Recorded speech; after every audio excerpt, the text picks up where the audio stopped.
पहलगांव हमले के बाद, आतंकी हमले के बाद, जिसमें पाकिस्तान का हाथ सीधा दिख रहा है।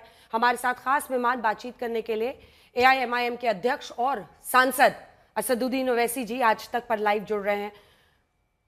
ओवैसी साहब, पूरा देश इस वक्त दुख में है, लेकिन इसी के साथ एक गुस्सा है, क्योंकि पाकिस्तान आतंकियों को स्पॉन्सर करना, ट्रेन करना नहीं छोड़ रहा है। एक भारतीय मुस्लिम की तरह, एक भारतीय की तरह, एक सांसद की तरह आपके अंदर में इस वक्त क्या भाव है और देश को क्या कहना चाहेंगे? नहीं, आपने जो शुरुआत में जो अल्फाज का इस्तेमाल किया, मैं उससे पूरी तरह एग्री करता हूँ, मुत्तफिक हूँ। मैं भी उसमें शामिल हूँ और हम इंसान हैं। और मेरे लिए तो सबसे तकलीफ़देह बात यह है कि एक महिला अपने पति की लाश के पास बैठी भी है। वो ऐसी चीज़ है कि मैं अपनी दिमाग से नहीं निकाल पा रहा हूँ। और फिर उससे तकलीफ़देह बात यह है कि महिलाओं को, बच्चों को अलग करना, फिर मर्द लोगों की तरफ लेकर जाना, और फिर जो हिंदू हैं उनको गोली मारना, ये तो ऐसी चीज़ है कि इस पर रोंगटे खड़े हो जाते। और ज़ाहिर है पूरे मुल्क में गम है, गुस्सा है, तकलीफ़ है, और मैं भी उनके साथ शरीक खड़ा हूँ। हम इंसान हैं, तो ये तो हम नहीं कह सकते कि भाई मरने वाले किसी और समुदाय के थे या फिर मरने वाला कोई मेरा बेटा या मेरा खूनी रिश्ता नहीं था। मगर वहाँ पर तो पूरा इंसानियत का क़त्ल किया गया, और इसीलिए ज़ाहिर है पूरे देश में, पूरे मुल्क में उसके लिए गम है, तकलीफ़ है, लोगों में बेचैनी है, और लोग बड़ी आस से देख रहे हैं कि हमारी हुकूमत अब क्या फ़ैसले करने वाली है।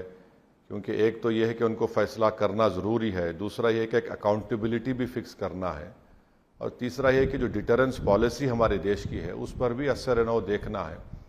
और आखिर बात यह है कि पाकिस्तान जो है बराबर भारत में आकर यहाँ पर हमले करता है, यहाँ पर लोगों को गोली मारता है या बम ब्लास्ट करते हैं। तो इसके लिए एक अभी वक्त सरकार के पास ये है कि इसका एक परमानेंट तरीके से इसको रोकें, ताकि ये बार बार आकर हमारे देश में हमारे भारतीयों को गोली मारना, कभी बम लगाना, कभी ये करना, ये सिलसिला ख़त्म होना चाहिए। और इसके लिए मेरे ख्याल से कोई कंस्ट्रक्टिव और कॉन्क्रीट स्टेप लेना पड़ेगा नरेंद्र मोदी की सरकार को। आपके हिसाब से सरकार को क्या करना चाहिए? आपने कहा ठोस कॉन्क्रीट स्टेप, क्या करना चाहिए? आपको क्या लगता है कॉन्क्रीट स्टेप क्या होगा? देखिए मैडम, अब सरकार जो भी करेगी वो तो जाहिर है सरकार हर चीज़ को सामने रखकर सोचकर अपना फैसला लेगी। मगर ऑल पार्टी मीटिंग में मैंने जो बात कही वो दोबारा आपके सामने कह रहा हूँ। एक तो मैंने कहा कि यूनाइटेड नेशंस का सिक्योरिटी काउंसिल का रेजोल्यूशन है, जब 9/11 हुआ था उसके बाद सिक्योरिटी काउंसिल ने तमाम कंट्रीज़ को कहा था कि आप अपने कंट्री में ना आतंकवादियों को पनाह देंगे, ना उनको पैसे देंगे, ना उनकी ट्रेनिंग करेंगे, ना उनको सपोर्ट करेंगे। और पाकिस्तान बराबर उस सिक्योरिटी काउंसिल के रेजोल्यूशंस की वायलेशन कर रहा है। दूसरा, यूनाइटेड नेशंस का आर्टिकल 51 इस बात की इजाज़त देता है किसी देश को कि वो सेल्फ डिफेंस में दूसरे देश के खिलाफ कार्रवाई करे जो टेररिज्म को फैला रहा है, और साथ ही साथ नॉन स्टेट एक्टर्स के खिलाफ भी हमको इजाज़त मिलती है। तीसरा यह है कि भारत के कॉन्स्टिट्यूशन में, संविधान में आर्टिकल 355 है, अगर किसी स्टेट पर हमला होता है तो केंद्र सरकार की जिम्मेदारी होती है कि एक्सटर्नल एग्रेशन को रोके। चौथी बात यह है कि इंटरनेशनल लॉ के तहत भारत पाकिस्तान की नेवी और उनकी एयरफोर्स का ब्लॉकेड कर सकता है और करना भी चाहिए। और पांचवा यह है कि हमको फिर से कोशिश करके पाकिस्तान को FATF के ग्रे लिस्ट पे लाना चाहिए, जिसकी वजह से वर्ल्ड बैंक और IMF से इनको लोन नहीं मिलेगा। क्योंकि पाकिस्तान अगर आज जिंदा है तो IMF और वर्ल्ड बैंक की खैरात से उनके पूरे मुल्क के मामला तय होते हैं।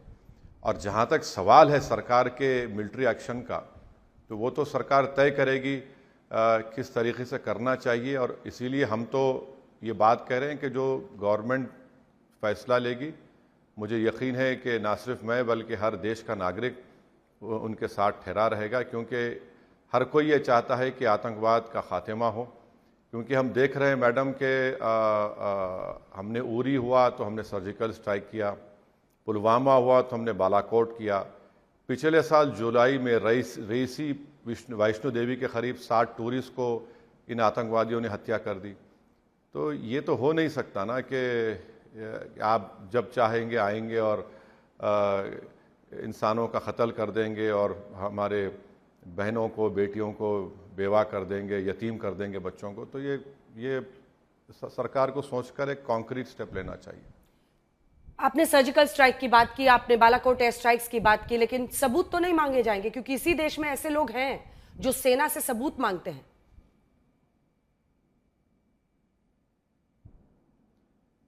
मैडम, मैं आपके प्रोग्राम पे कई मरतबा इस पर बोल चुका हूँ, आज भी कह रहा हूँ कि मुझे सबूत की ज़रूरत नहीं है, बल्कि मैं तो अपनी सरकार से, देश के प्रधानमंत्री से कहना चाहूँगा कि आप घर में घुस के अब बैठ जाइए। 2019 में हमारे पास एक बेहतरीन मौका था कि हम वो तमाम ज़मीन को जहाँ से लॉन्चिंग पैड्स के ज़रिए आतंकवादी हमला करते या हमारे देश में आते, उस ज़मीन को हम हासिल कर लेते। तो अब ये जो भी उनकी स्ट्रेटजी होगी वो बेहतर जानते हैं, मगर मेरा मानना ये कि अगर हम घर में घुसेंगे तो घर में बैठ जाना चाहिए अब की बार। आप पीओके की बात कर रहे हैं, हमें पीओके लेना चाहिए। तक हम इन चीज़ों को, पार्लियामेंट का रेजोल्यूशन है, पार्लियामेंट का रेजोल्यूशन है, वो भारत का इलाका है, वो लेना क्या चाहिए, वो भारत का है, वो तो भारत का है। पार्लियामेंट के रेजोल्यूशन से सरकारें आती जाती हैं, प्रधानमंत्री आते जाते हैं, मगर तो पार्लियामेंट का रेजोल्यूशन तो रेजोल्यूशन है, वो तो सब पे बाइंडिंग होगा। अभी तो देश का अटूट हिस्सा है, उससे कोई इनकार ही नहीं कर सकता। सिंधु जल संधि हमने सिर्फ सस्पेंड किया है, उसी में देश के अंदर से आवाजें आने लगी। नरेश टिकैत कहने लगे कि हम किसानों से पानी कैसे रोक सकते हैं। राकेश टिकैत हैं, उनको दिख रहा है कि कोई साजिश है। कई लोग हैं सोशल मीडिया पर, मैं नाम नहीं लेना चाहती, उनको पब्लिसिटी नहीं देना चाहती, लेकिन अनेकों ऐसे लोग हैं, कांग्रेस पार्टी के नेता है, जो कह रहे हैं आतंकी को इतना टाइम मिलता है कि वो धर्म पूछ के फिर मारे। ये नैरेटिव जो देश के अंदर बनता है। नहीं देखिए, पानी तो नहीं, देखिए ये इन लोगों की, ये लोग पढ़ते नहीं हैं, ना इनको जानकारी है। हमने अबेयंस में रखा है इंडस वाटर ट्रीटी को, पानी आज भी जा रहा है। सवाल ये है कि जो पाकिस्तान को, जो उनके वेस्टर्न साइड पर जो जहलम और चनाब से पानी जा रहा है, उसके ताल्लुक से हम क्या करने वाले हैं, सरकार ने ये कहा है। और यकीनन अगर हम वहाँ पर डैम्स बनाएंगे और उसके लिए टाइम तो लगेगा कम से कम, तो ये तो एक लॉन्ग टर्म स्ट्रेटजी है। और सबसे अहम बात यह है मैडम कि इंडस वाटर ट्रीटी के बारे में हमारी भारत सरकार ने पहलगाम से पहले तय कर लिया था कि इस पर दोबारा रिलुक होना चाहिए।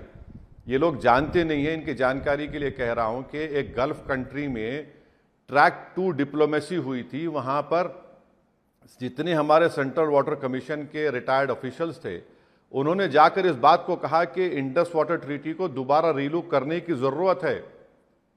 जब उस जमाने में बनाया गया था तो ये तो हो रहा ही था, ये तो होने वाला था। ये अब ये लोगों को पता नहीं है, अब इस तरह की बातें कर रहे हैं। तो अब मैं तो उनकी तरफ से कह नहीं सकता, मगर इनको पहले पढ़ना चाहिए, देखना चाहिए, और हमको सरकार से हमको ये बोलना चाहिए कि आप डैम बनाइए, और जहाँ जहाँ आप डैम बना सकते हो, क्योंकि पानी को तो हम रोक नहीं पाएंगे। एक तो माउंटेनियस एरिया है और दूसरा झेलम जाता है ज़मीन के उससे, तो जाहिर है इसके लिए हमको कुछ करना चाहिए। और JNK के मुख्यमंत्री भी कह रहे हैं कि उससे JNK को फ़ायदा ही होगा अगर सरकार इसका दोबारा रीलुक करेगी। तो अब तो हमने अबेयंस में रखा है।